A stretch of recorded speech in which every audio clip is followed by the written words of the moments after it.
ಸ್ನೇಹಿತರೆ ಇಲ್ಲಿ ನೋಡ್ತಾ ಇದ್ದೀರಾ, ಈಗ ಬೆಳಗ್ಗೆ ಟೈಮು 8:15 ಆಗಿದೆ. ಇದು ಸುವರ್ಣವತಿ ಡ್ಯಾಮ್ ಅಂತೇಳ್ಬಿಟ್ಟು ಇಲ್ಲಿಂದ ಈ ಕಡೆ ರೈತರು ಸಾಗುವಳಿ ಮಾಡುವಂತಹ ಜಮೀನುಗಳಿದ್ದಾವೆ. ಹೆಚ್ಚು ಕಮ್ಮಿ ಒಬ್ಬೊಬ್ಬರ ಹೆಸರಿಗೆ ಒಂದು 4ರಿಂದ 5 ಎಕರೆ ಅಷ್ಟು ಜಮೀನನ್ನು ಆಗಿನ ಸರ್ಕಾರ ಅವರಿಗೆ ಕೊಟ್ಟಿರುತ್ತೆ. ಇಲ್ಲಿ ನೋಡ್ಬೋದು,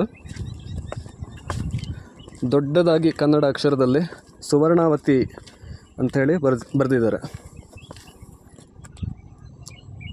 ಸುವರ್ಣವತಿ ಅಂತ ಇದೆ. ಕಂಪ್ಲೀಟಾಗಿ ಇದು ಮೊಬೈಲಲ್ಲಿ ಕವರ್ ಮಾಡೋಕ್ಕಾಗ್ತಾಯಿಲ್ಲ. ಇಲ್ಲಿಂದ ಡ್ಯಾಮಿನ ನೀರು ಇದು ಹೊರಮುಖವಾಗಿ ಹೋಗುತ್ತೆ. ಇದು ಕುಮಾರಣ್ಣವ್ರು ಹೇಳ್ದಂಗೆ ರಾಚಯ್ಯ ಸರ್ ಅವರ ಕೊಡುಗೆ ಇದು.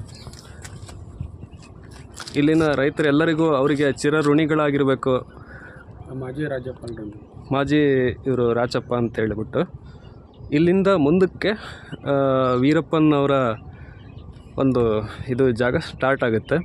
ಅಲ್ಲಿಂದ ಒಂದೊಂದಾಗಿ ನೋಡ್ತಾ ಹೋಗೋಣ.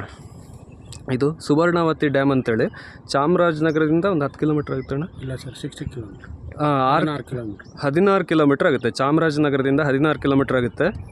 ಇಲ್ಲಿಂದ ಮುಂದಕ್ಕೆ ನಾವು ತಾಳ್ವಾಡಿಗೆ ಹೋಗೋಣ. ತಾಳ್ವಾಡಿಯಿಂದ ಮುಂದೆ ಸೋಲಿಗರ ದೊಡ್ಡಿ ಅಂತ ಬರುತ್ತೆ.